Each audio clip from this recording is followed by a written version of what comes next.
이게 중요한 조문입니다. 우리가 이제 배울 텐데 366조 법정 지상권. 자, 개념부터 하나씩 보겠습니다. 지상권은 나오는 것은 등장하는 인물이 토지 소유자와 그 다음에 건물 소유자죠.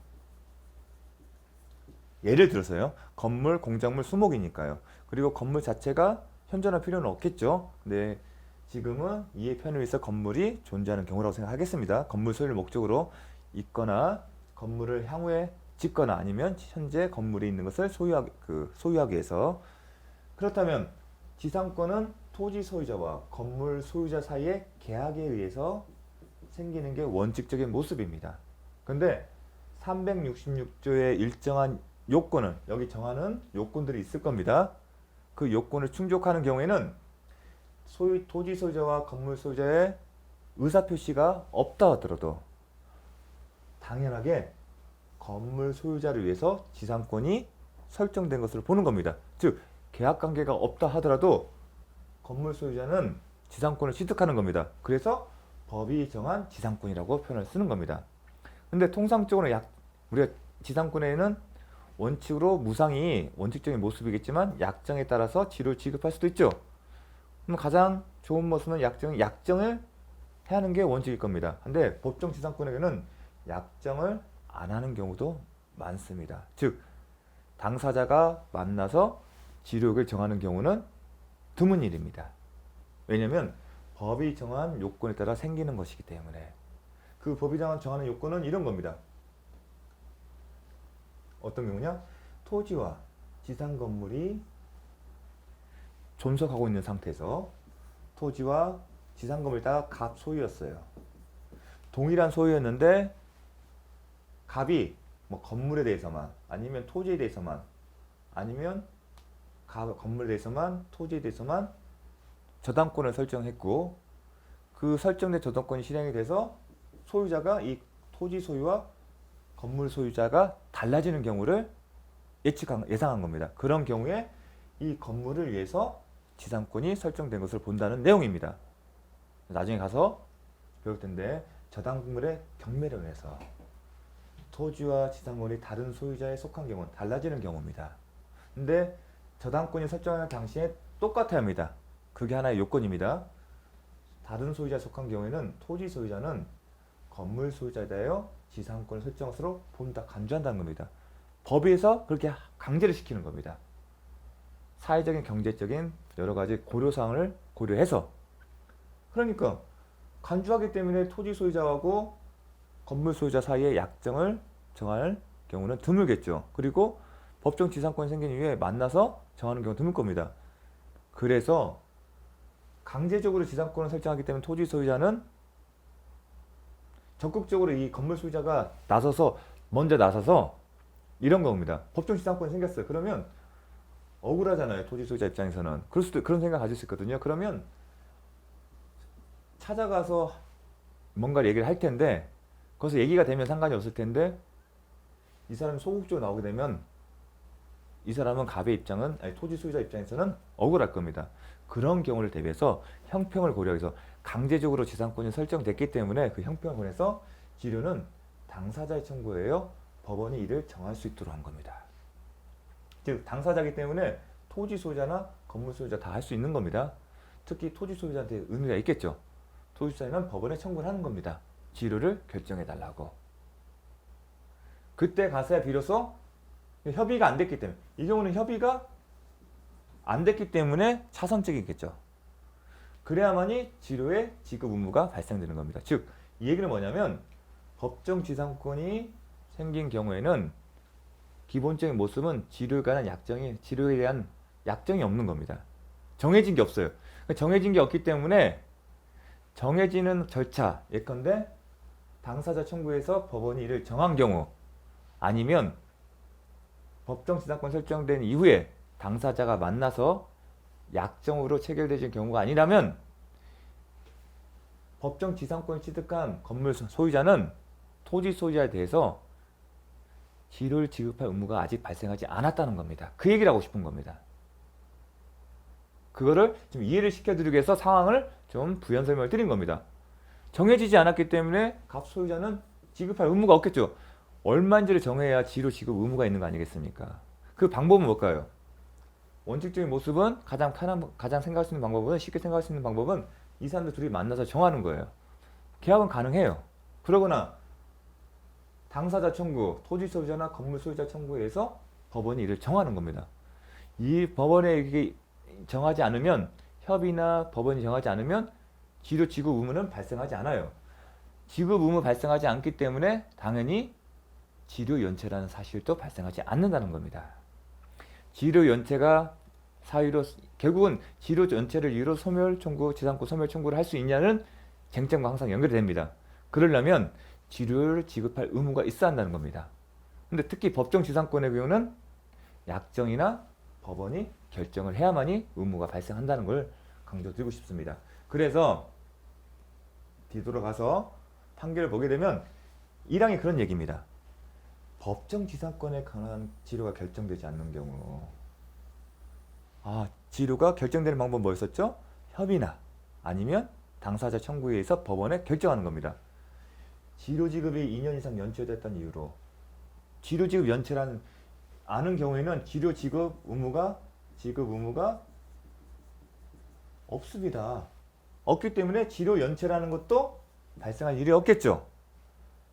소멸 청구할 수 없겠죠. 그러면 소멸 청구를 할 수 없다. 이유는 뭐냐? 지료 지급 의무라는 게 발생하지 않았기 때문에 의무가 없기 때문에 연체라는 이유도 없잖아요. 근데 지상권 소멸 청구는 연체가 돼야만이 2년 이상 연차돼야만이 할 수 있는 것이기 때문에 그렇게 논리로 된 겁니다. 기출이 된 지문입니다. 자, 지료를 결정하는 방법이 아까 뭐였죠? 협의나 법원의 결정이에요. 당사자 청구에서. 그러면 협의가 당사자 약정이겠죠. 그 다음에 법원의 결정, 제3자에게도 효력이 미치게 한 요건을 생각할 수 있겠습니다. 그러면 법원이 결정하거나 당사자 사이의 약정으로 지료를 결정했을 때 이를 토지 소유자와 건물 소유자가 아닌 제3자한테 대항할 수 있는 방법은 요건은 뭔가? 약정을 생각하면 떠올라야죠, 여러분. 등기가 돼야겠죠. 등기가 되어야 제3자에게 주장할 수 있다는 겁니다. 그러면 법원의 결정은요? 법원의 결정은 어떻게 하는지 자 나옵니다. 지료에 관한 약정은 이를 등기해야 제3자에게 대항할 수 있는 것이고 당사자가 아닌 제3자입니다. 법원에 의한 지료의 결정은 당사자 이제 청구가 있어야겠죠. 청구에 의하여 형소소송인 지료 결정 판결을 이루어져요. 그러니까 판결이 있어야 제3자에게도 효력이 있다. 당연하겠죠. 협의는 약정을 하게 되는 거고 법원이 결정한다니까 법원은 판결로 내리겠죠. 그 얘기를 한 겁니다. 그래야만이 제3자에 대해서 효력이 있다. 자, 이것도 함께 알아주셨으면 좋겠습니다. 자, 아까 법정지상권 설명했죠.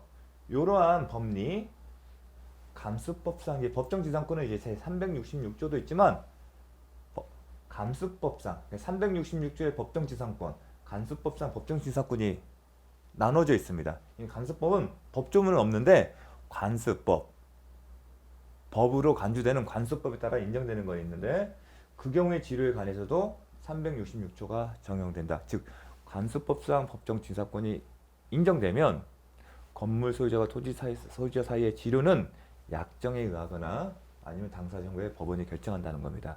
그러면 똑같이 협의나 법원의 결정이 없으면 지료 지급 의무가 없는 거고 의무가 없기 때문에 연체라는 사유도 발생하지 않고 그렇기 때문에 토지 소유자는 지상권자가 2년 이상 지료를 연체했다는 이유로 소멸 청구를 할 수 없다는 논리로 연결되어야 합니다. 이렇게 같이 함께 기억을 해야 합니다. 자, 그 얘기입니다. 이 얘기는 뭐냐면 다시 한번 반복학습입니다. 지료지급 연체가 이 표현 아까 새로운 소유자와 지상권 사이의 연체의 일수가 딱 1년밖에 안 된 경우에 새로운 소유자가 토지 양수인입니다. 토지를 소유권을 새로 취득한 양수인이 전 소유자가 지상권자로부터 못 받은 게 1년이었어요. 그건 합산해서 주장할 수 있는 거 아닌가? 그거에 대한 판단입니다. 표현을 이렇게 씁니다. 이 표현 문구를 아셔야 합니다.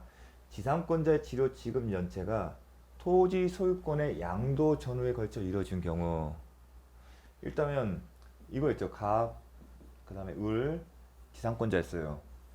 이 경우에 1년. 근데 소유권이 바뀌었어요. 여기 병이라고 할게요. 병, 을. 근데 병이 을로부터 못 받은 게 1년. 지료 지급 연체가 소유자가 갑에서 병으로 바뀌는 전후에 걸쳐졌죠. 갑일 때 1년, 병일 때 1년. 토지 양수에 대한 연체 기간이, 병에 대한 연체 기간이 2년이 되지 않는, 독립해서 병이 을로부터 2년 이상 받는 것이 아니라면 양수인은 지상권 소멸 청구를 할 수 없다. 이 얘기를 한 겁니다. 승계가 안 된다는 겁니다. 우리 점유 승계 이렇게 넘어오는 거 있지 않습니까?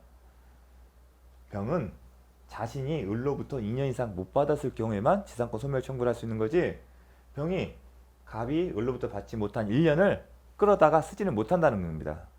아시겠죠? 자, 상당히 중요합니다. 자, 갑의 권리가 법정 지상권일 경우, 지료에 대해서 딱 협의나 법원의 결정이라고 했죠? 지료 간의 협의나 법원의 지료 결정이 없으면 을은 지료 자체를 주장하지 못한다. 당연한 거죠. 연체를 주장하려면 지료 지급 의무가 발생해야 돼요. 근데 법정 지상권의 경우는 약정이나 아니면 법원의 결정이 있어야 돼요. 근데 그런 게 없으면 당연히 지료 지급 의무가 없는 거고, 지료 지급 의무가 없으니까 연체 사유도 발생 안 한 겁니다. 쉽게 얘기해서 대출금을 돈을 빌려서 갚지 않았을 때 대출 연체가 발생하는 거 아니겠습니까? 근데 돈도 빌리지 않았는데 어떻게 내가 대출 연체가 발생하겠습니까? 그렇게 생각하시면 됩니다. 을의 토지를 양수한 정은 갑의 을에 대한 지료 연체를 합산하여 2년의 지료가 연체되면 지상권 소멸을 청구할 수 있다. 자, 이건 거죠. 을 소유 토지 배운 거잖아요. 그 다음에 갑이 지상권자예요. 근데 소유가 어떻게 변했다? 정, 소유.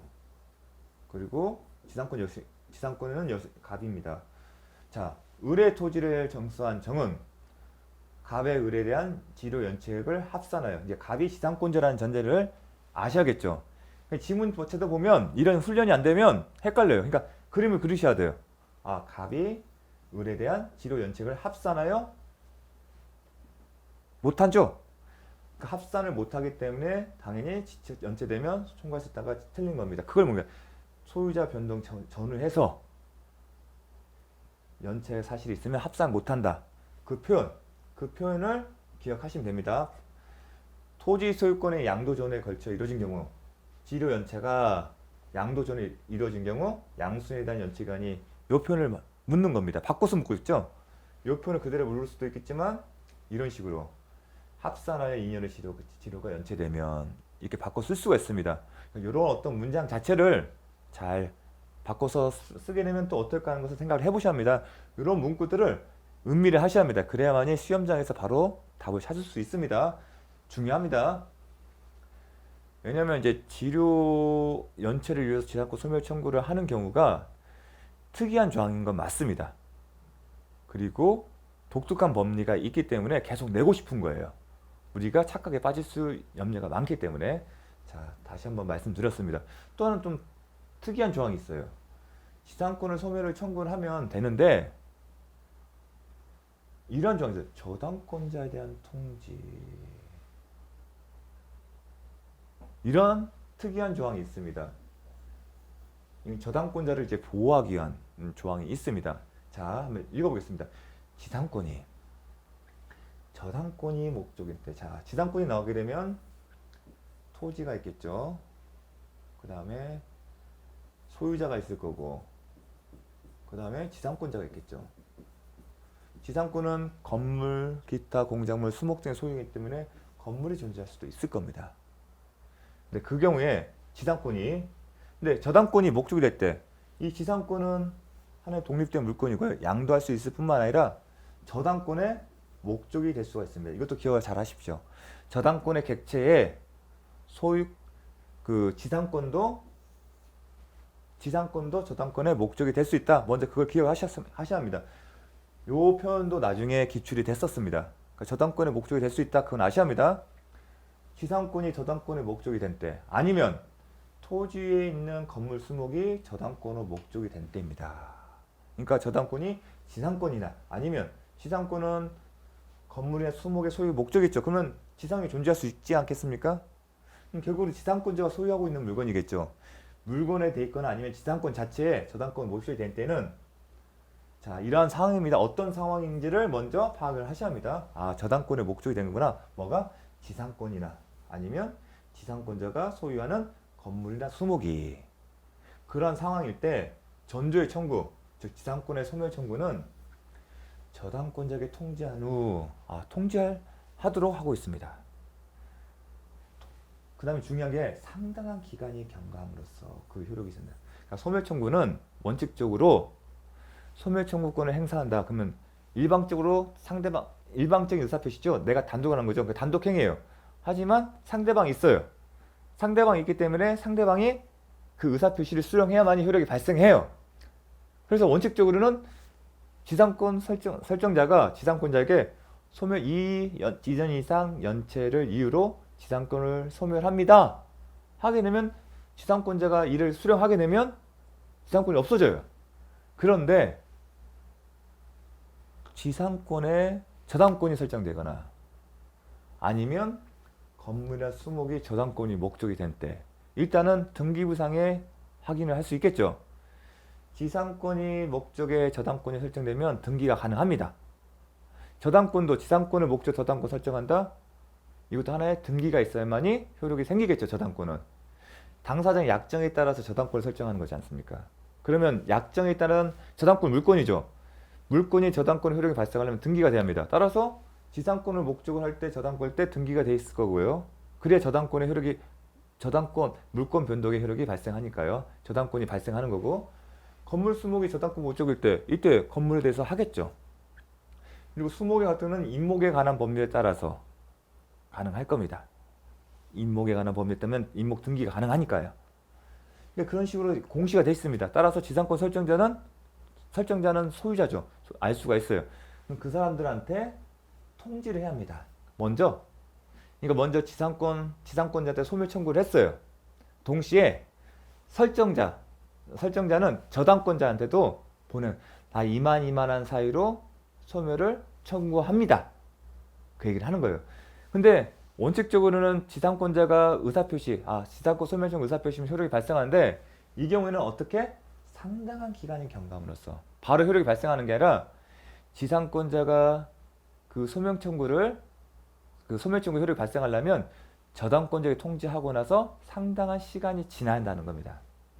근데 그렇게 하는 이유는 뭐냐면 저당권자라고 하면 그렇게 되면 저당권자가 저당권의 목적물의 교환 가치가 없어져요. 그럼 저당권자의 이유가 존재 이유가 없어진 겁니다. 이 사안에서 없어지니까 지상권을 대상으로 했기 때문에 자 지상권을 목적으로 했어요. 근데 지상권 소멸되면 저당권의 목적물이 없어지는 거죠. 그 다음에 토지나 건물에 대해서 저당권을 설정했어요. 근데 지상권이 있다는 전제 상관이 있습니다. 그래야만이 교환 가치가 많을 것이고 나중에 낙찰이 될 겁니다. 근데 지상권이 없어지면 철골된 운명에 있거든요. 그러니까 저당권자의 지위를 보호하기 위한 것입니다. 결국은. 그럼 그 얘기는 뭐냐면 저당권자한테 경고하는 겁니다. 야, 이런 사태가 발생했고 내 시간을 줄 테니까 너 가서 빨리 지상권 설정자와 얘기를 해서 문제 해결해. 그 시간을 준다는 겁니다. 누구를 위해서?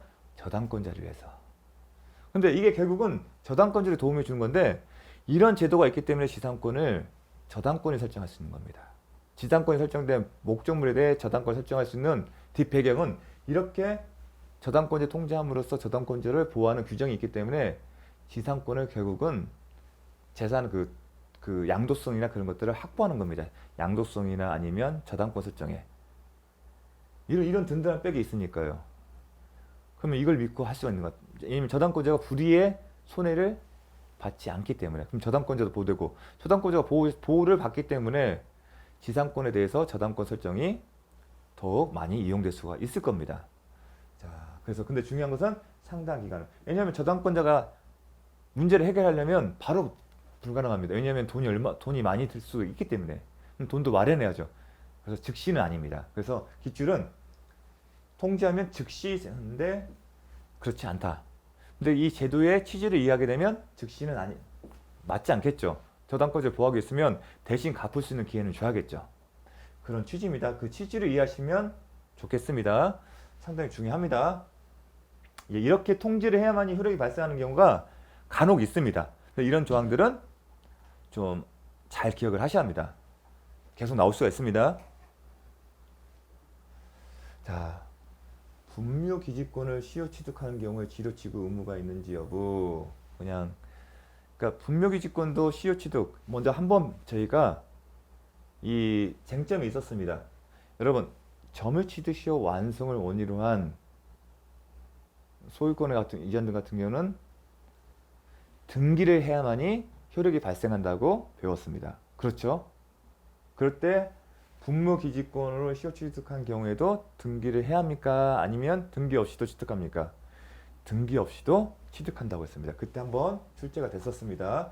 등기 없이도 취득한다. 두 번째가 뭐냐면 언제부터 지료 지급 의무가 있는 겁니다. 이에 대해서 자, 시효 취득의 경우입니다. 시효 취득한 경우에 상황이 이렇습니다. 어떤 상황? 왜냐면 분묘 기지권 취득하는 방법에는 몇 가지가 있는데 그 중에 하나가 시효 취득입니다. 그래서 분묘 기지권을 시효 취득한 경우에 언제 지료 지급 의무가 발생하냐? 중요합니다. 그냥 암기하십시오. 청구한 날로부터의 지료를 지급할 의무가 있다고 본다.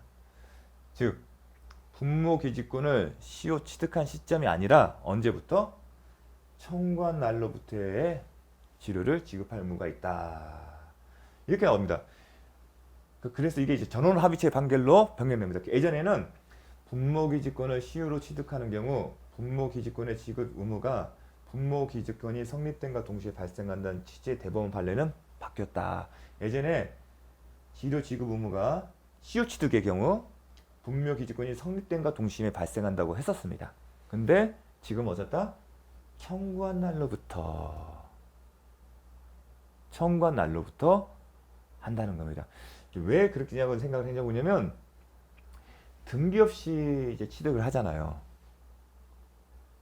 우리가 점유 취득 시효 완성에서 원래는 187조 법률의 규정이기 때문에 원래는 본래 모습에 따르면 법률의 규정에 따라서 소유권을 취득하는 거예요. 점유 취득 시효 완성이라는. 그럼 187조가 맞거든요. 논리적으로. 그런데 법이 그럼에도 불구하고 등기함으로써 효력이 발생한다고 규정하고 있습니다. 법이 그렇게 하라고 한 겁니다. 그 조문이 없으면 당연히 법률의 규정에 따라서 하게 됩니다. 근데 그렇게 하는 이유가 뭐라고 했죠? 우리가 배웠을 때 취득시효 기산 개시일과 연관을 시켜야죠. 그것도 고정되었고 어느 시점에 소유권을 취득하느냐 여부에 따라서 이해관계가 달라집니다. 그래서 그러한 어떤 기준점들을 명확하게 하기 위해서 등기락을 요청했다고 제가 그렇게 말씀을 드렸습니다. 근데 분묘 기지권 시효 취득한 경우에는 등기 없이 취득합니다. 근데 이게 뭐가 문제냐면 언제 취득했냐가 명확하지가 않는 거예요. 그럼 분쟁 해결도 쉽지가 않을 거고요. 오히려 청구한 날부터면 이렇겠죠. 청구를 했다는 얘기는 너 분묘 기지권 없다는 얘기부터 시작될 겁니다. 그러면 이 과정 속에서 분묘 기지권이 취득시로 완성된 여부도 동시에 판단을 받기 때문에 명확해질 겁니다. 그래서 청구한 날로부터 지료 지급할 의무가 있다는 게 분쟁 해결에 더 실효성이 있지 않을까. 저 개인적 생각입니다. 자, 이렇게 얘기를 했으면 이런 얘기 하셨지? 그러니까 동시에 발생하는 게 아니라 청구한 날로부터 언제? 시효 취득. 자, 연상을 시키기 위해서 제가 제 개인적 생각을 얘기했을 뿐입니다. 개인적 생각은 출제가 안 됩니다. 중요한 건 어디서 난다? 청구한 날로부터 동시에 시효 취득과 동시가 아닙니다. 그게 출제되고 있습니다. 자, 요것으로서 배웠고요. 다음 시간에는 법정지상권과 관습법상의 법정지상권에 대해서 살펴보도록 하겠습니다. 수고 많으셨습니다.